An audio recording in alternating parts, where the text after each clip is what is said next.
Police officers tagged in the case of missing Sabongeros. And tasked to police the PNP, the NAPOLCOM again has its hands full. We now speak to NAPOLCOM Vice Chairperson and Executive Officer, Commissioner Rafael Calinisan. Good evening to you, sir, and welcome to the big story. The top official charged is Jacinto Molino. Am I right, sir? I think the surname is Malinaw. Malinaw. Okay. Yes. Yes. What rank would he have and what responsibilities does he hold? I can mention the name. He's a police colonel. But as to the other details, I apologize. I could not reveal more details as far as that. Sinabi na ni Totoy yung pangalan niya, so kaya ko nang banggitin yung pangalan ni Colonel Malinaw. Okay. A busy day for you today. Yes. But that's another statement. Pero I'd like to zero in on this possible intersection, as Justice Secretary Remulla called it, of the Duterte drug war and the missing Sabongeros case. Can you elaborate? I would love to. However, I could not, Ses, because we are wearing two hats. One is the investigator's hat, which we have been doing so for the past couple of weeks. But the second hat I'm also wearing is that I will be one of those who will decide this case. So I don't want to preempt my judgment or to reveal my cards. I don't want to prejudge this. So siguro ito na lang. Yung aspetong yon is sinisilip din ng NAPOLCOM. Pero as for me to elaborate on that, humingi ako ng tawad sa'yo. But yes, I confirm that we're looking into that angle as well. Paano natuntun yon? When I remember before, parang blank wall kayo dyan sa drug war. Because of testimonies by some inside people? Paano po? Hindi. Siguro, ito rin siguro sagot ko dyan. Prior to my assumption, walang nag-iimbestiga on the drug war here in the National Police Commission. Pero ngayon na nandito tayo, this is my second month, Ses, we're investigating everything. So lahat ng anything that concerns police abuse, we're looking into it. So, which includes possibly the drug war and of course the Sabongeros case. So having said that, Attorney Calinisan, it's also possible na coincidence lang ito at the cases are actually not related at all. It's possible, but of course, di ako nagsasalita ng tapos. We're digging deep. Nasabi na rin naman ni Secretary Remulla his analysis on this. We take note of it and we're actually looking into it. So yun lang kaya kong sabihin na as far as we are concerned right now. And yung mga nakasuhan today administratively, may kinalaman po ba ito dun sa mga feelers that you were saying? I believe that was a week and a half ago. Are they in any way connected? Yung mga information that came out today from alias Totoy at yung mga nagpapadala ng feelers sa office ninyo? Yes, they are connected at hindi pa tapos yung mga feelers na nagpapadala sa ating opisina. So tuloy-tuloy pa rin. So hopefully after I read all of these affidavits, ang dami. Isa lang yung affidavit ni alias Totoy pero let us not forget, meron pang affidavits yung kasama rin ni alias Totoy kanina. At we have to read all of them. At kakasimula lang natin at kanina kakatapos lang nung filing, ngayon lang medyo nakakaupo sa mesa natin and we're currently reading the affidavits right now. Well, Attorney, you did mention that you will be serving as one of the judges in this case, in this administrative investigation. But I'm curious, what kind of evidence do you need to establish grave abuse on the part of the policeman? Substantial evidence po ang kinakailangan, assuming na the case will be finally filed.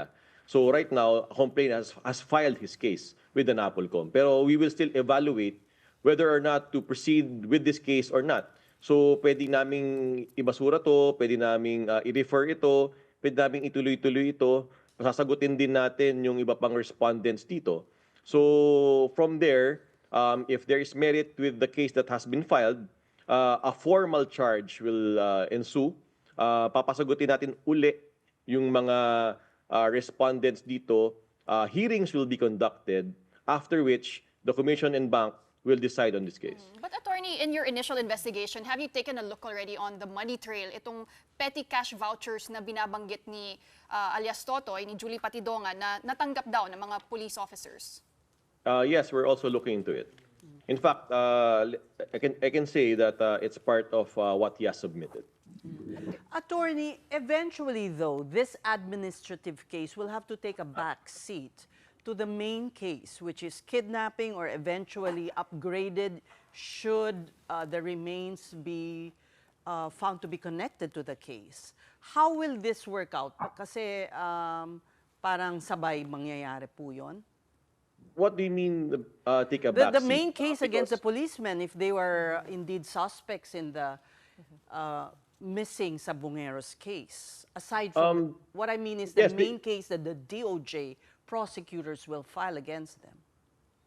Again, there's no contest. There are two main cases that will be possibly filed. One of which is a admin case, which we are doing right now. Right. And the second is the criminal case. Yes. Both cases are separate and distinct from each other. So yung pong pagpa-file ng admin, wala pong kinalaman, or there's some relation, but we are not tied up by the findings of the criminal case that would be filed, nor neither is the criminal cases a condition before the admin cases should be resolved first. Wala pong ganun. Pwede pong ano po yun, sabay po yun, pwedeng mauna yung isa, malamang pangako na kami pang unang matapos. But you wanted this done expeditiously para meron ng wheels of justice na kumbaga umiikot na. Ganun po ba? Tama po. On trial po dito, hindi lang po yung mga police officers. On trial din po dito yung institutions of government, one of which is the National Police Commission. Sabi ko nga po, candidly, bago po tayo sumampa dito, medyo may katagalan po ang mga kaso. Dekada po ang mga kaso na inabutan po natin dito at may backlog. Sa unang buwan po natin, isa po sa mga unang utos natin is zero backlog by December 2025, and the other one is all new cases must be disposed of after 60 days, within 60 days. So, nataon po, ang unang-unang kasong lumapag sa aming mesa ay yung Sabong case. So, yung pong declaration namin na cases should be resolved within 60 days came before the Sabong issue. So, ito po, magkakasubukan ho tayo dito. A very complicated case. Hopefully, matapos po namin in 60 days. Kung pumalya kami ng konti, 70, 80 days, patawad po ng konti. Pero, marching order po talaga natin dito 60 days. Okay, ano yung approach ninyo? I was going to ask nga about the 60-day timeline. You just mentioned you have a lot of affidavits and not just the one from alias Totoy or Julie Patidongan on your table. I'm assuming, attorney, galing to dun sa mga family members na kasama niya kanina kasi sila rin yung nag-file ng administrative complaints, right? How does this tie into yung cast of characters ng mga police na pinangalanan ni Totoy with the 15 na naka-hold dun sa Camp Crame? Are they the same, guys? Yun nga I'm reading the affidavit right now. It appears, siguro, sana tama math ko, I think there are 18 names here. I will double check. So, di ako sure kung itong 15 is subsumed into the 18. I'm not sure if the 18 are all in active service. Malamang may mga dismissed dito. So, I'll do my assignment first. I'll check. Pero kung meron mang naka-restrictive custody doon sa Philippine National Police, so be it. That is their prerogative. Yung elborum ni General Torre must be there. And we should not forget that these are still policemen. Kung anong order ng Chief PNP, dapat sila sumunod. At Just kung a may clarification, sorry. Ako- Yung affidavit ba galing lang kay Totoy at pamilya, or were there other witnesses? Just to clarify. There is an affidavit from Totoy. There are affidavits from family members. And? I heard a while ago from Totoy that he's expecting other affidavits to come. Okay, And if I may also, nagsabi pa si Totoy na mga iba-ibang pangalan kanina na wala dito sa affidavit Ang dami. Siguro I can see at least 3 other names na binanggit niya kanina na Police wala officers, you mean? Police personnel? 2 police officers and 1 politician. Yung iba kasing But hindi na cursory covered ng NAPOLCOM yung politician, right? No, we don't cover it. That is beyond our jurisdiction. Pero Right. dun sa affidavit, nagbabanggit din siya ng mga pangalan eh. Okay. Binubuo niya yung kwento eh. Pero sino po ba, sorry to interrupt kasi we also have little time, but who are the other witnesses that Totoy will bring? Sino po ba That to? I don't know. That I don't know, ma'am. So, sabi niya kanina, yung mga ibang police daw na involved. So, let's see. I have yet to see their affidavits. So yung rough count niyo right now, Attorney Calinisan, alam ko very, very early days, pero nasa mga 18 different names yung meron ka ng mga police officer. Exclude na natin muna yung mga politicians since outside the purview yun ng opisina ninyo. Yes, pero to clarify also, even those dismissed police officers, we don't have jurisdiction anymore. So, kaya importante yung speed eh. For example, nag-retire na to, o nag-resign, o previously dismissed. Those people, wala na kaming jurisdiction. They must be in the active service, and a formal charge must first be filed against them. But That if is they have also pending, like retirement pay or something, pwedeng i-hold yun, di ba? Kung meron silang... Hindi. The jurisdiction must first attach kung active ka. Kung nag-retire ka na, say, for example, active ka, nakasuhan ka, then nag-retire ka, pwedeng natin i-hold yung pay. In fact, pwede natin i-forfeit part ng powers ng NAPOLCOM yun. Pero kung nagsimula yung kaso na wala ka na sa serbisyo, wala kaming jurisdiction doon. Yun ang problem area for admin cases. So yung mga pangalan, attorney, na hawak na somehow dumating sa inyo, no? Yung mga politicians, kung sino-sino outside your jurisdiction of active police members, ipapass nyo na lang sa DOJ yon. Yes, correct. That is correct.